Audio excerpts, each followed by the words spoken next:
বিশ্ব রাজনীতির মঞ্চে এখন সবার চোখ পারস্য উপসাগরের দিকে। মার্কিন প্রেসিডেন্ট ডোনাল্ড ট্রাম্প এবং ইরানের নেতৃত্বের মধ্যে কথার লড়াই চরম উত্তেজনায় রূপ নিয়েছে। একদিকে সময় বেঁধে দিয়ে কঠোর হুঁশিয়ারি, অন্যদিকে নিজেদের অবস্থানে অনড় তেহরান।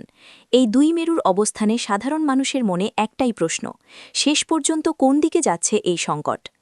সর্বশেষ আপডেট পেতে ভিডিওতে লাইক দিন, চ্যানেলটি সাবস্ক্রাইব করুন এবং আপনার মতামত কমেন্টে জানান।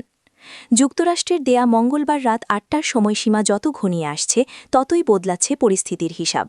ট্রাম্পের দাবি স্পষ্ট, স্ট্রেইট অফ হরমুজ খুলে দিতে হবে, নতুবা ইরানের অবকাঠামোর ওপর বড় ধরনের সামরিক হামলা চালানো হবে।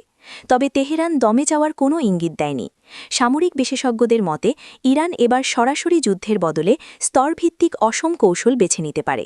তাদের সবচেয়ে বড় শক্তি ভৌগোলিক অবস্থান, বিশেষ করে হরমুজ প্রণালীর ওপর নিয়ন্ত্রণ। এমন আরও আপডেট পেতে লাইক, কমেন্ট ও সাবস্ক্রাইব করতে ভুলবেন না।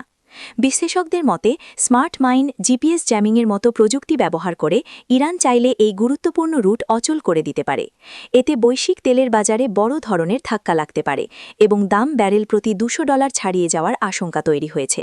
শুধু তেল নয়, সমুদ্রের তলদেশে থাকা ফাইবার অপটিক কেবল ক্ষতিগ্রস্ত হলে বিশ্বজুড়ে ইন্টারনেট ব্যবস্থাতেও বড় ধরনের বিপর্যয় ঘটতে পারে।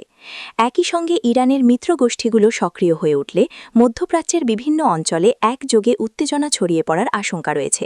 এতে পরিস্থিতি দ্রুত নিয়ন্ত্রণের বাইরে চলে যেতে পারে।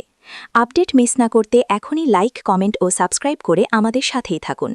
এছাড়া সাইবার হামলার মাধ্যমে বিদ্যুৎ, স্বাস্থ্য ও গুরুত্বপূর্ণ অবকাঠামোতে আঘাত হানার সম্ভাবনাও উড়িয়ে দিচ্ছেন না বিশেষজ্ঞরা। সব মিলিয়ে বিশ্লেষকদের মতে ইরানের কৌশল হল সংঘাতের খরচ এতটাই বাড়িয়ে দেয়া যাতে পুরো বিশ্ব অর্থনীতি চাপের মুখে পড়ে।